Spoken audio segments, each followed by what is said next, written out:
Isang mapagpalang gabi po muli mga kapatid at ngayon po ay mag-uumpisa na po tayo sa ating pong online Bible study. At bagamat marami pa po ang wala pa at di pa nakapag-in, ngunit bibigyan po natin ng pagkakataon po. Aawit po tayo ng dalawang awitin po na magkasunod. Awitin po natin ito pong naka-flash sa ating screen doon sa krus at sundan po natin ng matamis na kapayapaan.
Purihin po ang Diyos sa ating pong mga inawit.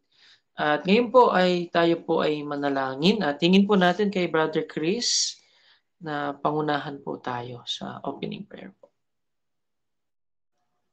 Sige po, tayo pong lahat ay manalangin. Manaming Diyos na takila, banal at makapangyarihan po sa lahat.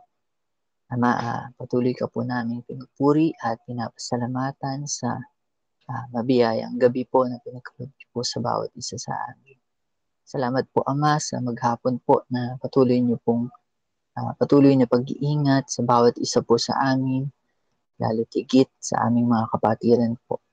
At salamat po Ama sa oras po na ito na inyong pinagkaloob upang kami po ay muling mag-aral, magbulay ng iyong mga salita, lalo na po sa continuation po ng aming pag-aaral po dito po sa online Bible study. At dalangin din po namin Ama ang mga internet po, connection po ng bawat isa, nawa po ay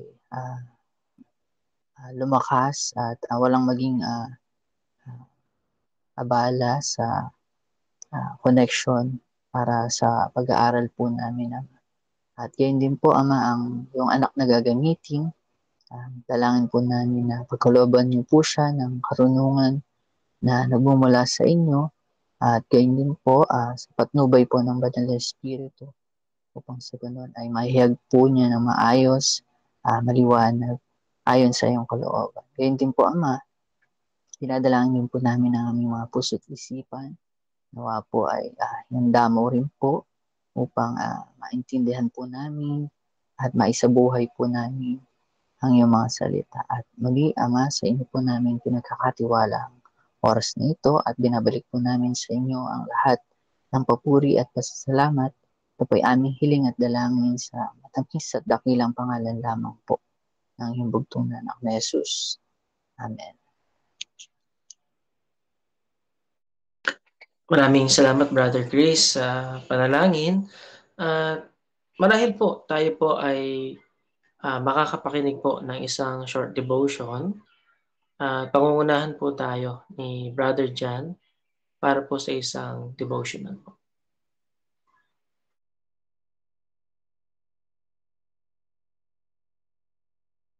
Good evening po sa ating pong lahat mga kapatid.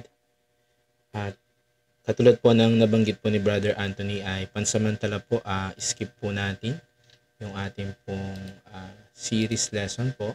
At sa ating pong pagbubulay po ngayon pong gabi, nais ko pong basahin po sa atin. Ito pong nasa screen po natin sa Joshua chapter 9.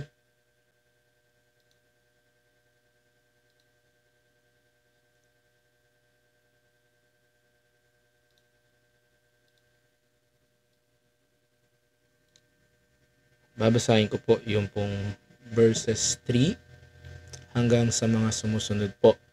At dito po sa ating pong screen, sabi po dito, ngunit nang mabalitaan ng mga taga-Gibeon ang ginawa ni Josue sa Jericho at sa Ai, umisip sila ng paraan upang malinlang si Jose. Nagdala sila ng pagkain at kinargahan nila ang kanilang mga asno ng mga lumang sako at mga sisidlang balat na tagpi-tagpi. Nagsuot sila ng mga pudpod at butas-butas na sandalyas at damit na gula-gulanit. Matigas na at amagin pa ang mga baon nilang tinapay. Pumunta sila kay Josue sa kampo ng Israel sa Gilgal. Ganito ang sabi nila kay Josue at sa kasama niyang mga pinuno ng Israel. Kami po ay galing pa sa malayong lupain. Nais po naming makipagkasundo sa inyo. Muli po tayo po ay manalangin at tayo po ay humingi ng patnubay po sa Diyos sa ating pong maikling pagbubulay. Ama namin Diyos na dakila, banal at makapangyarihan sa lahat, Ama, kami po ay nagpapasalamat sa mabiyayang gabi na pinagkaloob niyo po sa amin para sa amin pong muling pag-aaral ng iyong pong mga salita. Ang patuloy na dalangin po namin ang inyong pong pangunguna sa amin pong pag-aaralan po sa mga salita po ninyo na amin pong binasa. Ang banal na Espiritu ang siya pong magpaliwanag po nito sa bawat isa po sa amin. Ihanda ang aming mga puso at isipan sa aming pong pag-aaral at pakikinig ng iyong pong mga salita. Sa inyo po namin patuloy pinagkakatiwala, Ama, ang oras po na ito. At ito po ay aming pong hinihiling sa pangalan ni Jesus. Amen. Marahil po, pamilyar po tayo dito po sa istorya po na ating pong binasa kung paano pong ang bayang Israel sa pangunguna po ni Josue, dahil siya po ang nag-take over po nung si Moses po ay pumanaw sa pangunguna sa bayang Israel. Siya po ang ginamit po ng Diyos para po makapasok po ang bayang Israel sa lupang pangako. Pero bago po yon ay nagkaroon po ng struggle po ang bayang Israel. Marami pong tinuro ang Diyos sa bayang Israel bago po sila nakapasok po sa lupang pangako. At marami din pong mga naging kalaban po ang bayang Israel bago po sila nakapasok sa lupang pangako. At kung babasahin po ulit natin yung dun sa verse 3, ito po yung kumbaga po mga major po na nakalaban po nila. Ito pong Jericho, yung sa Ai, at ito pong nanlinlang po sa kanila, ang Gibeon. Napakaganda po ng experience ng bayang Israel na pwede po natin sa buhay po natin ma-apply dahil bilang isang mananampalataya, tayo po ay meron pong mga enemies. At alam po natin yung ating pong kaaway, ang sanlibutan, ang sarili po natin, at walang iba kundi po si Satanas. Kung babalikan po natin ang istorya po sa Jericho, ang ating Panginoong Diyos ay nag-instruct po kung paano po mapagtatagumpayan po nila ang kaaway po nila o ang kalaban po nila sa Jericho. Although alam po natin na nung panahon po ni Moses, nagpadala po ng spy. Yung 8 po doon, negative po yung report. Tanging si Josue and Caleb lang po yung positive ang report. Nung panahon naman po ni Josue, nagpadala rin po siya ng report. 2 tiktik, yung tinago ni Rahab. At alam natin yung istorya na nangyari doon. Siguro babasahin natin kahit yun doon sa Joshua chapter 6. Gusto ko pong tingnan po natin yung verse 20. Although kung babasahin po natin yan, yung 1 to 27, makikita po natin yung istorya po. Pero ito po yung nais ko pong basahin. Sabi po dito, kaya't hinipan nga ng mga pari ang mga trumpeta at nagsigawan ng napakalalakas ang mga tao nang marinig iyon. Bumagsak ang mga pader ng lunsod at sumalakay sila, nakapasok sila ng walang sagabal at nasakop nila ang lunsod. Kung titingnan po natin, yung Great Wall ng Jericho ay bumagsak dahil po yon sa instruction ng Diyos. Kung babasahin po kasi natin yung verse 2, kung titingnan po natin, pinaka-background po ng pangyayari po ng ating pinag-aaralan. Sabi dun sa verse 2, sinabi ni Yahweh kay Josue, pakinggan mo ito. Tingnan po natin. Sabi po sa English, and the Lord said unto Josue, see, I have given into thine hand Jericho and the king thereof and the mighty men of valor. Yung napaka-importanting message po ng Diyos sa bayang Israel. Sabi po dito sa verse 3, tuloy po natin, ikaw at ang iyong mga kawal ay liligid sa palibot ng Jericho. Minsan isang araw sa loob ng 6 na araw. Sabi po dun sa verse 4, papaunahin mo sa kaban ng tipan na ang 7 paring may dalang mga trompeta. Ito yung binasa po natin kanina. Nayari sa sungay sa ika-7 araw, 7 beses kayong liligid sa lunsod at ihipan ng mga pari ang dala nilang trompeta. Verse 5, pagkarinig ninyo ng isang malakas at mahabang tunog ng tambuli, lahat kayo'y ubod lakas na sisigaw. Sa sandaling iyon babagsak ang mga pader ng lunsod at walang sagabal na makakapasok doon ang lahat. Ito po yung salita po ng Diyos na in-instruct po kay Josue, na sinabi po ni Josue sa bayang Israel na kanila pong ginawa. Kaya po napagtagumpayan po nila ang pagpasok po at conquer sa Jericho. Doon po sa kanilang isang enemy. At bakit po natin tinitingnan po ang bagay po na ito? Sabi rin po sa Hebrews chapter 11 po kasi, actually by faith po yun eh. Yun po yung sinasabi po dito sa Hebrews chapter 11 verse 30. Ang sabi po dito, dahil sa pananampalataya ng mga Israelita, gumuho ang pader ng Jericho matapos silang maglakad sa palibot nito ng 7 araw.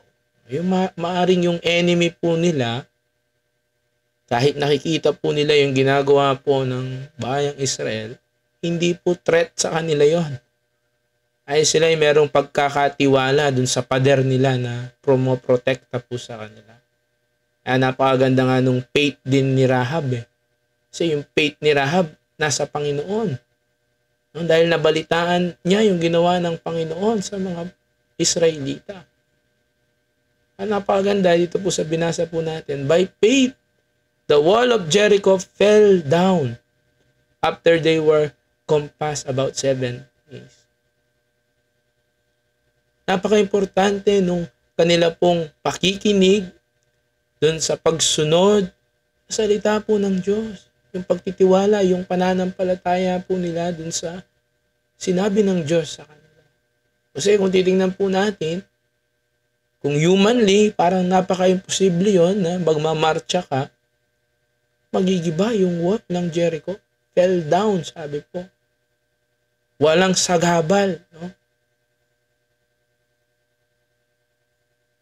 At niyo po bilang isang mananampalataya, bilang isa pong Kristiyano, sabi rin po sa 1 John 5:4, napaka-importante po nung pananampalataya din para atin din pong mapagtagumpayan ang isa sa ating pong mga kaaway. 1 John chapter 5 verse 4 ang sabi po dito, sapagkat napagtatagumpayan ng mga anak ng Diyos, tinutukoy po dito ang mga mananampalataya na po, mga believer, ang alin po? Ang sanlibutan. At nagtatagumpay tayo sa pamamagitan ng pananampalataya. Maring sa ating pong mga believer, parang gigantic din yung sanlibutan na kaaway po natin. Yung parang wall of Jericho. Pero paano po natin mapagtatagumpayan? Paano? Ginamit nga po sa English po yung, and this is the victory that overcome the world. Overcome it. The world, even our faith. Sa pamamagitan, sabi po sa Tagalog, at nagtatagumpay tayo sa pamamagitan ng pananampalataya. Bakit?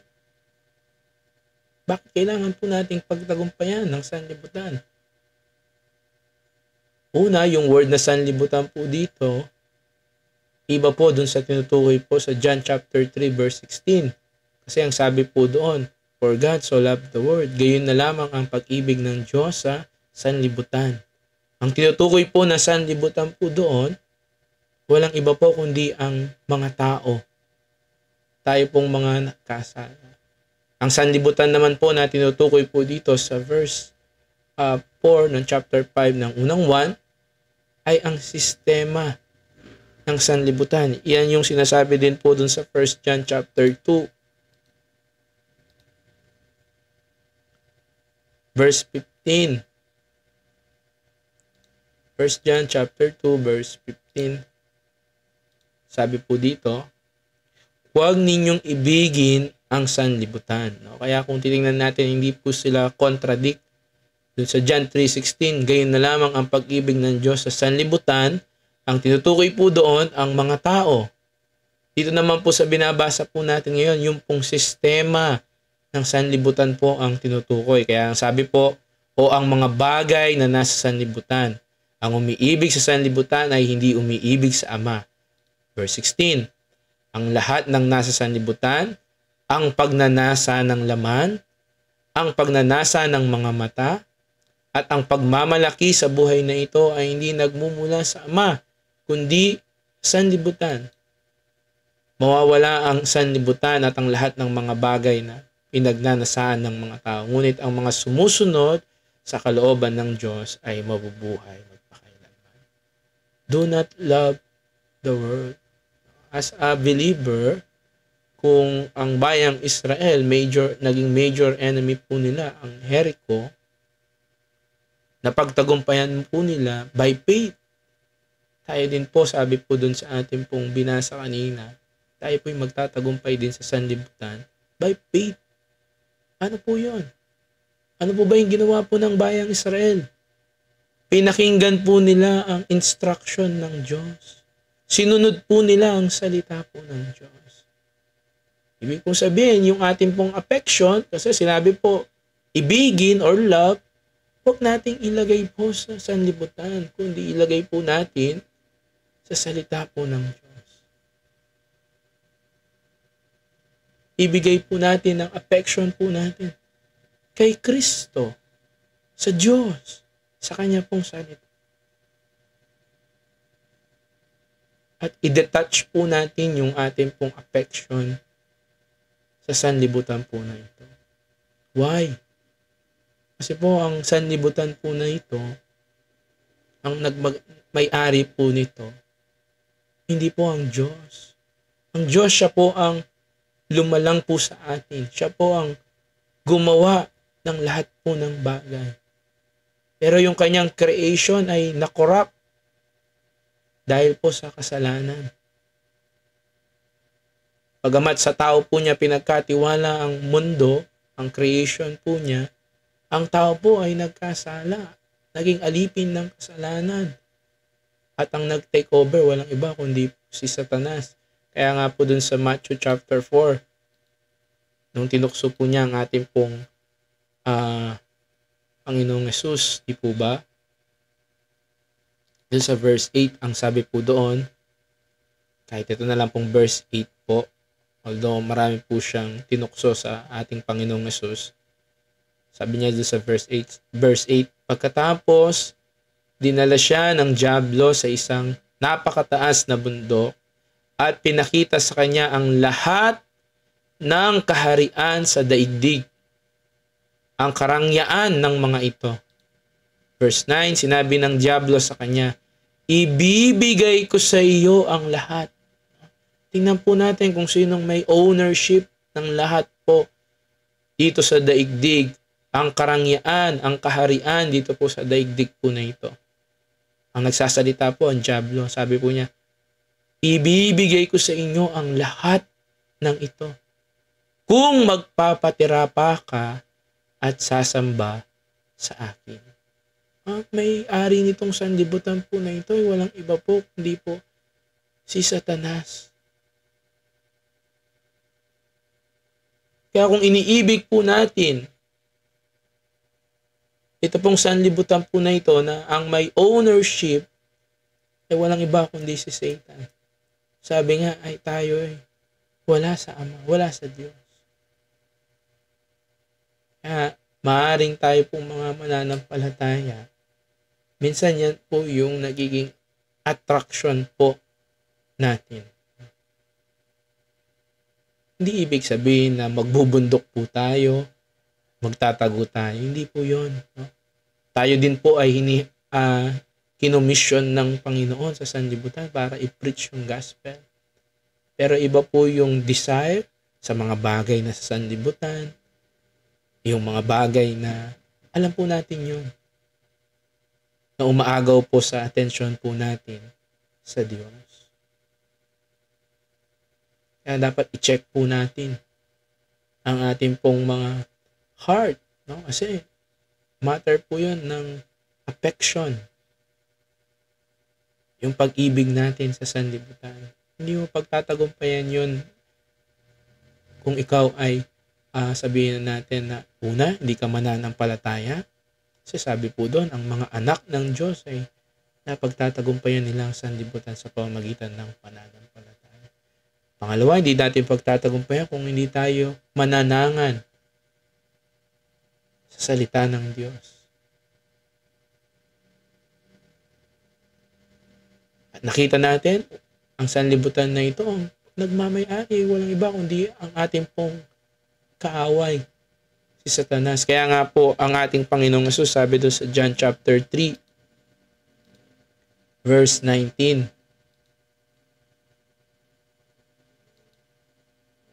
sabi po doon, ganito ang paghatol ng Diyos. Naparito sa sanlibutan ang ilaw. Ang tinutukoy po dito ay ating Panginoong Yesus. Ngunit inibig pa ng mga tao ang dilim kaysa liwanag, sapagkat masasama ang kanilang mga gawa. Kinakasuklaman ng mga gumagawa ng masama ang ilaw, ni hindi lumalapit dito upang hindi mahayag ang kanilang mga gawa. Ngunit ang namumuhay ayon sa katotohanan ay lumalapit sa ilaw upang maihayag na ang mga ginagawa niya ay pagsunod sa Diyos. Kung papansinin natin dun sa verse 19, naparito, sabi po, naparito sa sanlibutan ng ilaw. Why? Kasi ang daigdig po na ito ay nasa kadiliman. At ang nakakalungkot, imbis na piliin po nila ang ating Panginoong Yesus, sila po ay nanatili po doon sa kadiliman.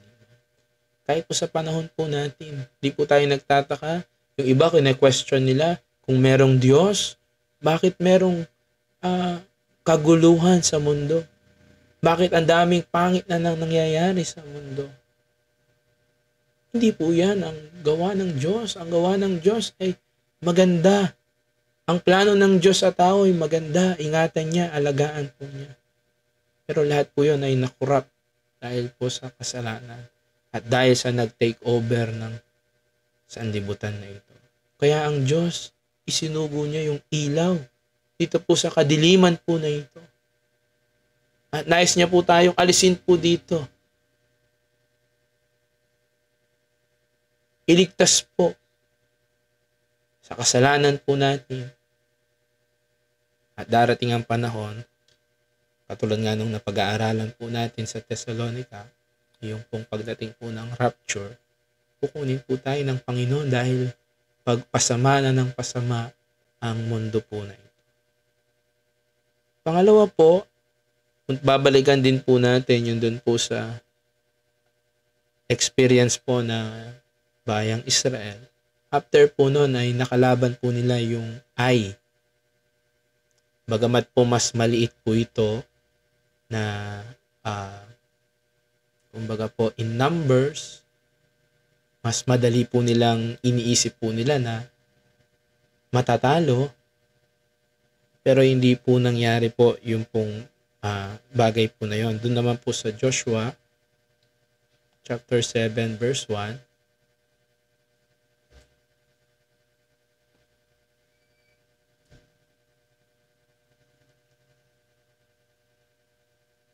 ito po sa Joshua chapter 7.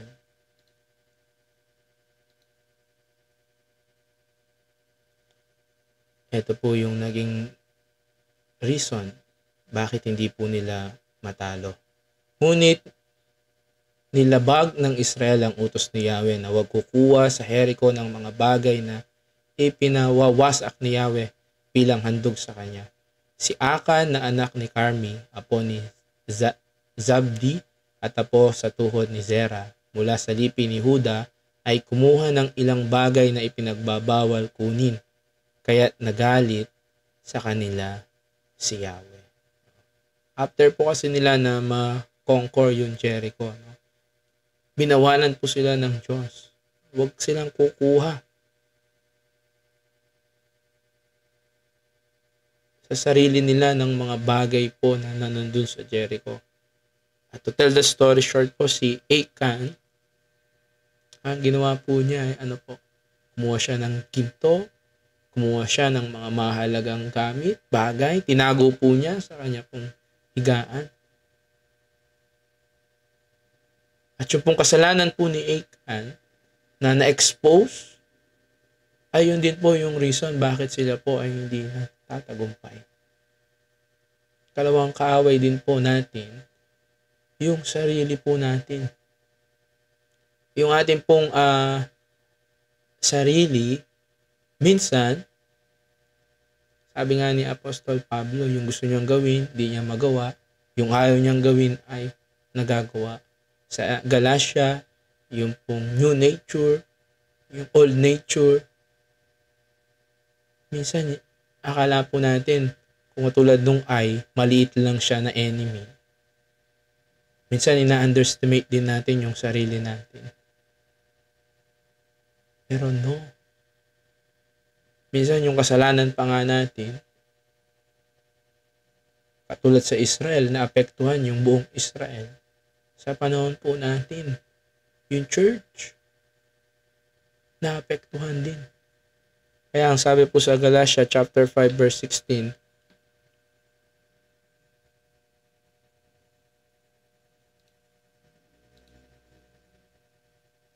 Galatians chapter 5, sabi po ni Pablo, sinasabi ko sa inyo, mamuhay kayo ayon sa Espiritu at hindi ninyo pagbibigyan.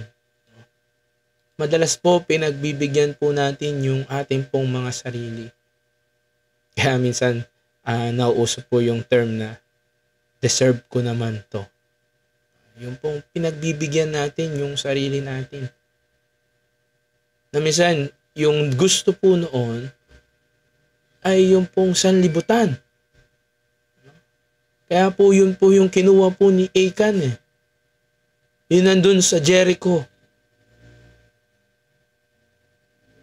At minsan yun din po yung nagiging desire nung self po natin. At ito pong mga sumunod po na talata, kung babasahin po natin, ito po yung mga gusto ng laman, mga kasalanan. Kaya nga sabi po, siguro basahin ko na din po, sapagkat ang mga pagnanasa ng laman ay laban sa kagustuhan ng espiritu. Ang kagustuhan ng espiritu ay laban sa pagnanasa ng laman. Magkalaban ang dalawang ito, kaya napipigilan kayo sa paggawa ng nais ninyong gawin. Meron pong naglalaban po, ito po yung ating pong lumang pagkatao at yung pong bagong pagkatao po natin. Kung pinapatnubayan kayo ng espiritu, wala na kayo sa ilalim ng kautusan. Hindi maikakaila ang mga gawa. Tingnan po natin, plural, mga gawa ng laman, pakikiapid, kahalayan at kalaswaan, pagsamba sa Diyos-Diyosan, pagkukulam, pagkapuot, pag-aaway-away, pagseselos, pagkakagalit-galit, at kasakiman, pagkakampi-kampi, pagkakabahabahagi, pagkainggit, pagpatay, paglalasing, walang habas na masama, at iba pang katulad. Tingnan po natin, hindi na po malista. No? Iba pang katulad nito. Marami. No? Marami po yung, kaya wag po natin underestimate yung enemy natin, yung sarili po natin, dahil napakarami po na yung laman po natin ay ito po yung mga gawa ng laman. Muli ko kayong binabalaan, ang gumagawa ng mga ito ay hindi nagkakaroon ng bahagi sa kaharian ng Diyos. Kung yung laman, plural po ang bunga, ang gawa ng laman, ang bunga ng espiritu, isa lang po, pag-ibig. May pag-ibig ka, lahat po nung nabanggit po nung sa laman kanina, hindi po natin gagawin. Meron po siyang sanga, nakagalakan, kapayapaan, pagtitiyaga, kabaitan, kabutihan, katapatan. Kahinahunan, pagpipigil sa sarili. Sabi nga po, walang batas, laban sa mga ganito. Meron po tayong enemy na madalas po na underestimate po natin. Yun po yung ating pong sarili. At dito po sa sulat po ni Pablo, napakadami po ng gawa, kayang gawin ng sarili po natin, ng laman po natin.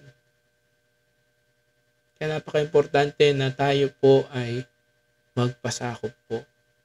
Sabi po dito sa verse 16, walk in the Spirit, and you shall not fulfill the lust of the flesh. Napaka-importante po na tayo rin po ay humihingi ng tawad pagka tayo po ay nakakasala.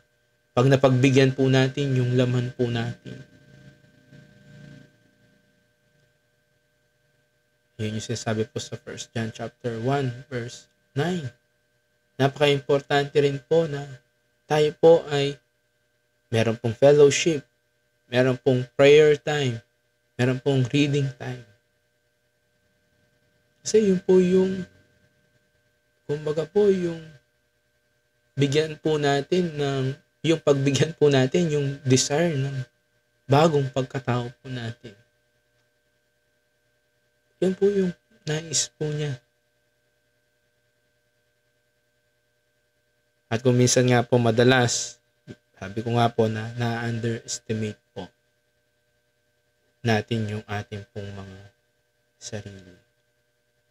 Kumbaga dun po sa pangyayari po sa bayang Israel, nagtataka po sila, lagi po silang natatalo because of sin. Kasi yung kasalanan niya po yung naging hindrance para gumawa ang Diyos sa buhay po natin. At maganda po ay chine-check din po natin yung ating pong mga sarili. At lastly po, yung pong Gibeonites, yung binasa po natin kanina, nagpanggap po sila. Why? Kasi may fear. Dahil natalo nila yung Jericho, yung Ai, nagpanggap sila para magkaroon ng treaty. Para sila ay hindi makalaban ng bayang Israel. At yun po yung nakakalungkot po na bagay. Dahil ang enemy po natin, yan po yung nais po niya sa atin. Meron tayong treaty din sa Kanya. Parang hindi natin siya nakikita na kaaway. Parang hindi natin siya nakikita na sabihin po natin threat sa life natin as ay Christian. Kasi po yung Gibeonites, yan po ay naglalarawan naman po kung titingnan po natin sa deceiver po natin. Walang iba kundi po kay Satanas. At magaling po siya na sa magsalita. Naloko po ng Gibeonites ang leader, si Josue, ang bayang Israel. Ganun din po si Satan. Yung deceiver, yung pong pananalita po niya. Tinitwist niya yung truth. Nung kausap niya ang ating pong Panginoong Yesus, balikan po natin yung sa Matthew chapter 4, verse 3, ang sabi doon, dumating ang dyablo at sinabi sa kanya. Tingnan po natin, ang mga deceiver, madalas ganito po sila yung nag-uumpisa ng conversation. Dadaling kanila dun sa gusto nilang mangyari. Kaya nga yung Gibeonites, sila rin po yung nag-approach Kung ikaw ang anak ng Diyos, tingnan po natin yung entrada po niya. Kung ikaw ang anak ng Diyos, gawin mo ang tinapay ang mga batong ito. Pine-question niya. Pinaprovoke niya ang ating Panginoong Yesus. Samantalang, si Jesus, alam natin siya yung anak ng Diyos. Yung panahon din po ng creation. Ang sabi niya sa tao, pag kinain mo yan ay magiging parang Diyos ka. Samantalang ang Diyos, ginawa niya ang tao sa kanyang image. Pero bakit niya po ginagamit po yung word po na yun? Kasi yun yung hindi po niya maabot-abot. Gusto niya higitan yung Diyos. Kaya ang ginagawa niya, tinetempt niya yung tao na ganun din yung maging desire nila.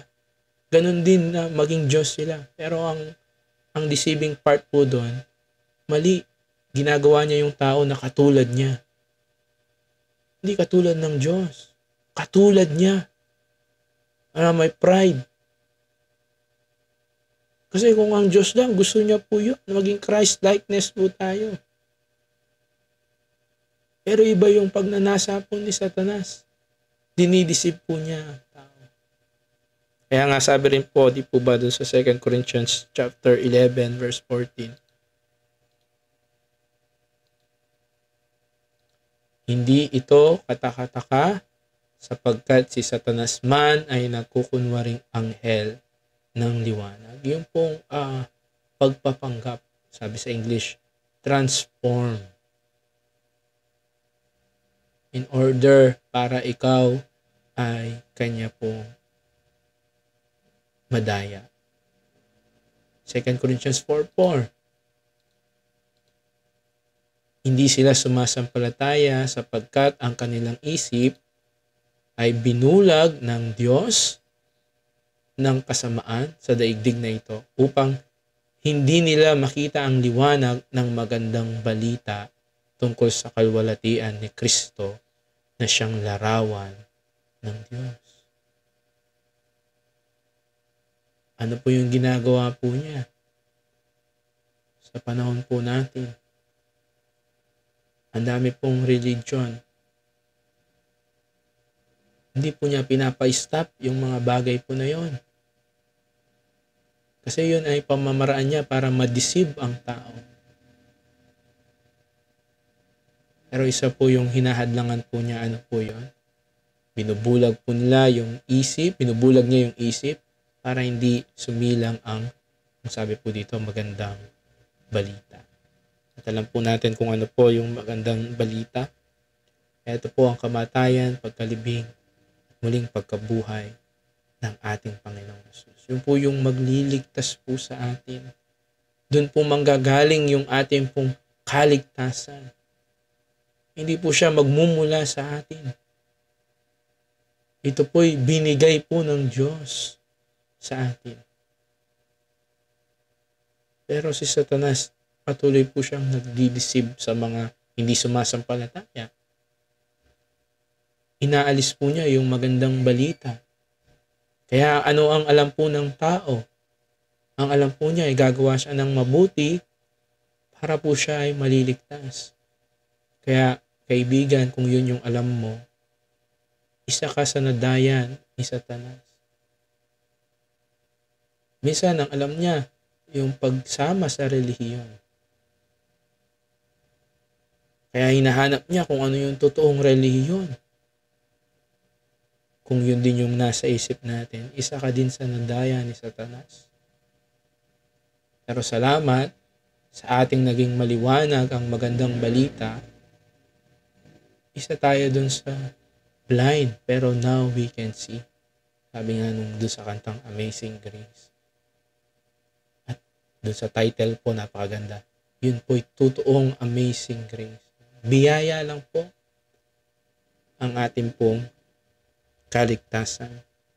At sa ating pong mananampalataya, isa rin pong napakagandang talata para sabi sa James chapter 4 verse 7,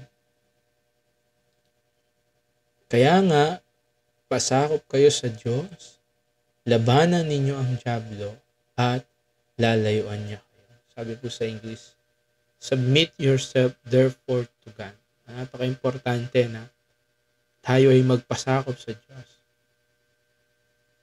And resist the devil and he will flee from you. Paano po ba ang ginawa ng ating Panginoong Jesus? Hindi po ba nagpasakop din po siya? Kaya niya pong gawing tinapay yung bato. Pero nagpasakop siya sa kalooban ng Diyos. Paano niya niresist ang devil? Through the word of God. At anong ginawa po ni Satanas? Tumakbo siya. As a believer, ito rin po yung pong paraan para mapagtagumpayan po natin ang ating kaaway. Pasakop po tayo sa kalooban ng Diyos. Hanapin po natin yung pong kalooban po ng Diyos. Manangan po tayo sa salita po ng Diyos dahil yun yung pangre-resist natin. At sabi po dito, He will flee from you. Paano natin mapagtatagumpayan yung ating sarili? Yung ating pong laman.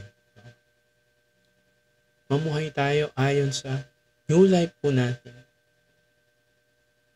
Yung bagong, at yun po biyaya din po. Hindi po yun na gawa din natin dahil magaling tayo na nagbago tayo. Hindi po. Biyaya din po yun. At paano natin mapagtatagumpayan ng sanlibutan? Sa pananampalataya, pagtitiwala, at pag-ibig po natin sa Diyos, sa Panginoong Hesus, at sa salita po ng Diyos. Kaya po nawa sa ating pong pagbubulay ngayong pong gabi, nakita po natin nagtagumpay po ang bayang Israel sa mga bagay po na ito na na-reveal po sa kanila yung mga gawa ng enemies po nila. Sa atin din po, hindi po tinago po ng salita ng Diyos ang mga kaaway po natin. Ang sanlibutan, ang sarili po natin at si Satanas.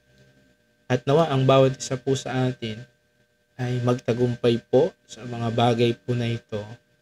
Maging victorious po tayo at tayo po maging kagamit-gamit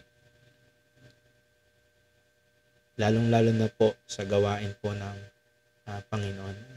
Nalubos po tayong magamit po sa gawain po ng Panginoon. Kaya hanggang doon lang po, muli po tayo po'y manalangin. Ama namin Diyos na dakila, banal at makapangyarihan sa lahat. Patuloy po, Ama, nagpapasalamat po kami sa inyo pong biyaya po sa amin. Patawarin niyo po kami, Ama, kung kami po ay natatalo po sa amin pong mga kaaway, sa libutan ng sarili po namin at kay Satanas. Patuloy dalangin po namin nawa ang mga pagbubulay po namin ay maging kalakasan po namin nang sa gayon po patuloy na magtagumpay po kami. Patuloy na hiningi po namin ang inyong pong pangunguna. Tulungan niyo rin po kami na piliin po ang mga bagay po na kalugod-lugod po sa inyong pong banal na harapan. Patuloy sa mga kapatiran, sa lahat po ng mga kapanood, kayo po ang inaasahan po namin na mangunguna po at mag-iingat sa bawat isa.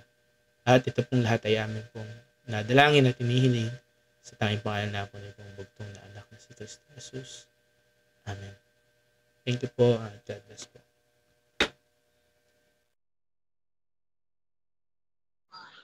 Ayan, purihin po ang Diyos sa ating pong mga napagbulayan at maraming salamat sa kapatid po na kanya pong ginamit.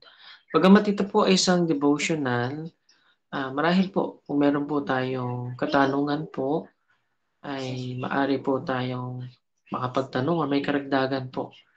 Sige po, si Brother Wilson po ay nagtataas po ng kamay.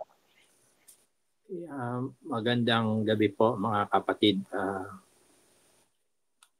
Ayoko lang po kasing palagpasin yung gospel message dito po sa atin pong tinalakay. Yung pagdadaya po ng mga Gibeonites kay Josue. Una po yung gospel message po rito, yung si Joshua kasi, Jeshua, no, yung sa Hebrew, ay yun din doon din po nagmula yung name na Jesus. No? Pero Jesus is more than Yeshua o Joshua. Si Joshua po ay tinanggap po niya yung mga Gibeonites through deception. Nadaya po kasi siya. Ang ating Panginoong Yesus naman po ay kahit na po tayo ay makasalanan, masama, tinatanggap niya rin tayo, not by deception, but yung tinatawag na repentance and acceptance. Kaya gaano man kalaki ang ating pagkakasala, ay tinatanggap tayo ng Panginoon through repentance and acceptance sa ating Panginoon.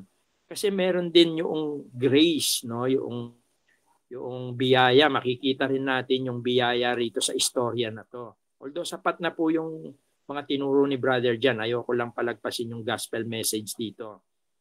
Dito po kasi sa chapter 9, yung pinag-aralan natin, kung tatapusin po natin ang pagbabasa nito, naging biyaya po, no? Kasi ginamit sila ng Diyos sa kabila nung kasamaan na ginawa nila.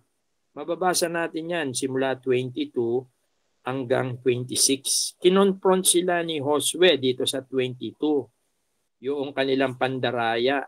Pero dahil tinanggap nila yung pagkakamali nila at ibinigay nila kay Josue kung ano yung nararapat, ang sabi rito, at gayon ang ginawa niya sa kanila. Number 1, iniligtas sila sa kamay ng mga anak ng Israel. Kasi papatayin sila dahil nga nandaya sila. Pero niligtas sila ni Josue at hindi lang yon. Ang sabi rito sa 27, ginamit sila ng Panginoong Diyos at ginawa sila ni Josue ng araw na yaon na mga mamumutol ng kahoy at mga mananalok ng tubig sa kapisanan at sa dambana ng Panginoon hanggang sa araw na ito sa dakong kanyang pipiliin. Hindi lang sila tinanggap, no? Yung biyaya sa kabila nung maling ginawa nila. Ginamit sila ng Panginoong Diyos. That is grace. Yun yung biyaya. No? Kaya yung paglilingkod natin sa Panginoong Diyos, biyaya po yun. At tayo, gaano man tayo kasama, masama pa tayo sa mga gabi yun, kung tayo ay lalapit sa Panginoon ng tapat, yung may pagsisisi, tatanggapin niya tayo. Hindi natin siya kailangan dayain. Higit sa lahat, yun nga, yung grace, yung biyaya, makikita natin dito yung all things work together for good. Ganun man ang kanilang ginawa, naging kapaki-pakinabang sila para sa Diyos, para sa bayang Israel. Ganun din naman tayo po.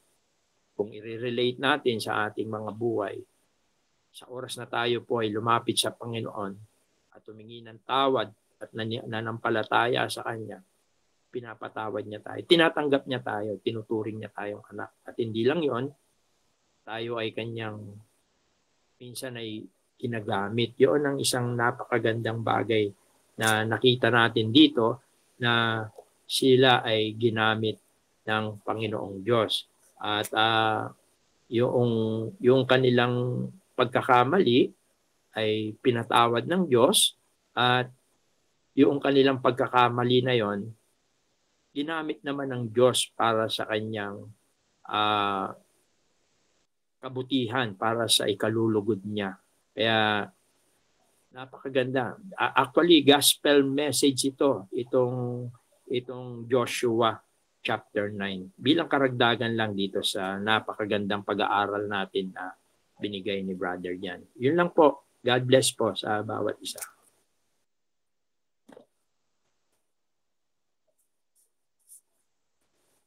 Yan, maraming salamat po, kapatid, sa karagdagan po.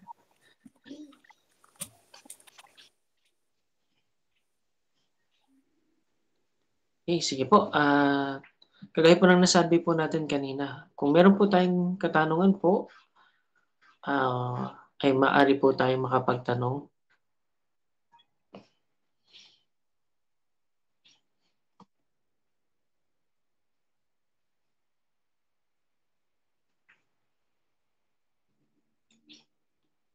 Sige po, last call po. Baka meron po tayong question, mga kapatid.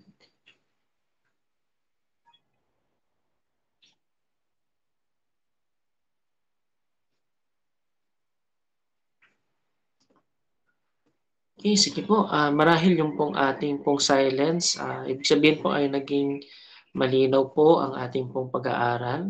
At maraming salamat po, purihan ng Diyos. Maraming salamat din po sa kapatid na kanya pong ginamit at sa nagbigay po ng karagdagan. At ngayon po, sa ating pong pagwawakas, tayo po ay manalangin. Hingin po natin kay Brother Abel na pangunahan po tayo sa closing prayer po. Sige po, tayo po ay manalangin. Amang banal, dakila at makapangyarihan po sa lahat, muli po kami po ay nagpupuri at nagpapasalamat sa mabiyayang gabi na ibinigay po sa bawat isa po sa amin. Maraming salamat din po sa mga salita na nahayag. Tunay nga po na naging hamon at naging pagpapala po ito, lalo na sa bawat isa po sa amin na naririto, nakakapakinig ng mga salita at maging sa mga dadatnan po ng mga salita na makakapakinig, lalo na sa aming pong online Bible study. Patuloy din po, salamat din po sa kapatid na ginamit po nyo na naghayag ng inyong mga salita. Tunay nga na pagpalain din po siya at maging sa ministeryo na ibinigay po niyo sa kanya. At pagpapala rin po sa bawat isa na naririto na nakakapakinig ng inyong mga salita. Dalangin din po namin na patuloy na pangunahan, gabayan at i-bless po ang bawat isa, lalo tigit sa aming pong mga pansamantalang tirahan, sa aming pong pansamantalang pag-iwa-hiwalay. Kayo po ang siyang patuloy na manguna at gagabay sa bawat isa po sa amin. Muli, kami po ay nagpupuri at nagpapasalamat. Binabalik po namin ang mataas na papuri. Pasasalamat sa tanging pangalan po ng yung pong bugtong na anak, Panginoong Yesus. Amen. Magandang gabi po at God bless. Thank you po. God bless po. Thank you po. God bless.